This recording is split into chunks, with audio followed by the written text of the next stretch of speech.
ആരിഫ് മുഹമ്മദ് ഖാന് പകരം കേരള ഗവർണറായി ആർലേക്കർ എത്തുമ്പോൾ മുഖ്യമന്ത്രി പിണറായി വിജയനും CPM സംസ്ഥാന സെക്രട്ടറി MV ഗോവിന്ദനും സംസ്ഥാനത്തെ SFIക്കും ചോദ്യങ്ങൾ തന്നെയെന്ന് വ്യക്തമാവുകയാണ്. എന്തായിരിക്കും ആർലേക്കറുടെ ദൗത്യം? കേരളത്തിൽ പുതിയ ഗവർണറായി ചുമതലയേൽക്കാൻ ഒരുങ്ങുകയാണ് നിലവിൽ ബീഹാർ ഗവർണറായ രാജേന്ദ്ര വിശ്വനാഥ് ആർലേക്കർ. കേരളത്തിലേക്ക് എത്തുന്ന ആർലേക്കറുടെ രാഷ്ട്രീയ പശ്ചാത്തലമാണ് ഏറ്റവും കൂടുതൽ ശ്രദ്ധേയവും. 1980-കൾ മുതൽ സജീവ BJP RSS പ്രവർത്തകനായ ആർലേക്കർ പ്രധാനമന്ത്രി നരേന്ദ്രമോദിയുമായും കേന്ദ്ര സർക്കാരുമായും അടുത്ത ബന്ധം പുലർത്തുന്ന BJP നേതാവാണ്. കേരള ഗവർണറായിരുന്ന ആരിഫ് മുഹമ്മദ് ഖാനെ ബീഹാർ ഗവർണറായി നിയമിച്ചതിന് പിന്നാലെ ആർലേക്കറിനെ തന്നെ കേരളത്തിലേക്ക് നിയമിക്കുമ്പോൾ അതുകൊണ്ട് തന്നെ അദ്ദേഹത്തിന്റെ രാഷ്ട്രീയ പശ്ചാത്തലത്തിനും വലിയ പ്രാധാന്യമുണ്ട്. വൈസ് ചാൻസലർമാരുടെ നിയമനവുമായി ബന്ധപ്പെട്ട കേരള ഗവർണറായിരുന്ന ആരിഫ് മുഹമ്മദ് ഖാനും സംസ്ഥാന സർക്കാരും തമ്മിൽ കഴിഞ്ഞ കുറെ നാളുകളായി ഏറ്റുമുട്ടൽ നടക്കുകയായിരുന്നു. ഈ തർക്കം കോടതി ഇടപെടലിലേക്ക് വരെ എത്തുന്ന സാഹചര്യവും ഉണ്ടായി. സർക്കാരിന്റെ നിർദ്ദേശം ലംഘിച്ച് ആരിഫ് മുഹമ്മദ് ഖാൻ നേരിട്ട് വൈസ് ചാൻസലർമാരെ നിയമിച്ചതിനും സംസ്ഥാനം സാക്ഷ്യം വഹിച്ചിരുന്നു.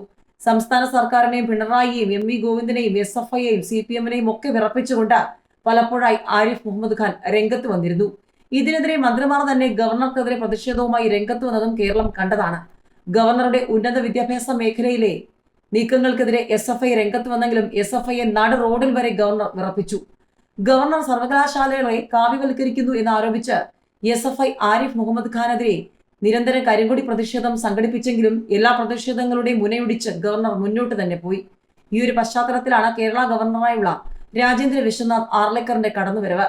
ചാൻസലറുടെ അധികാരത്തെ വെല്ലുവിളിക്കുകയും സർവകലാശാലകളുടെ സ്വയംഭരണാധികാരം വെട്ടിക്കുറയ്ക്കാൻ ശ്രമിക്കുകയും ചെയ്തതിന് ബീഹാർ വിദ്യാഭ്യാസ വകുപ്പിലെ ഉന്നത ഉദ്യോഗസ്ഥനെ രൂക്ഷമായി വിമർശിച്ച് രംഗത്തെത്തിയ ഗവർണറാണ് ആർലേക്കർ.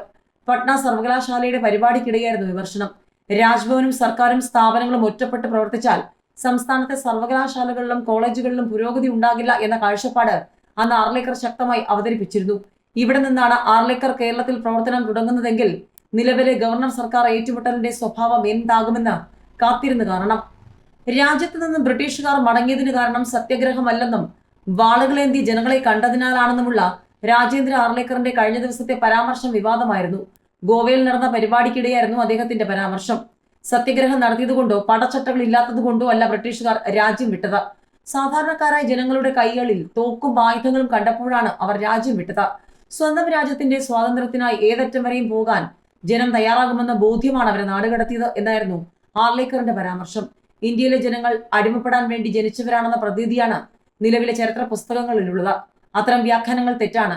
ഈ വ്യാഖ്യാനത്തെയാണ് അന്നത്തെ കോൺഗ്രസ് സർക്കാർ പിന്തുണച്ചതെന്നും ആർലേക്കർ പറഞ്ഞിരുന്നു. ബീഹാറിൽ നിയമസഭാ തെരഞ്ഞെടുപ്പിന് മാസങ്ങൾ മാത്രം ശേഷിക്കെ ആരിഫ് മുഹമ്മദ് ഖാനെ ഗവർണറായി നിയോഗിച്ചത് ശ്രദ്ധേയമാണ്. 2025 ഒക്ടോബർ നവംബർ മാസങ്ങളിലാണ് ബീഹാർ നിയമസഭാ തെരഞ്ഞെടുപ്പ് നടക്കുന്നത്.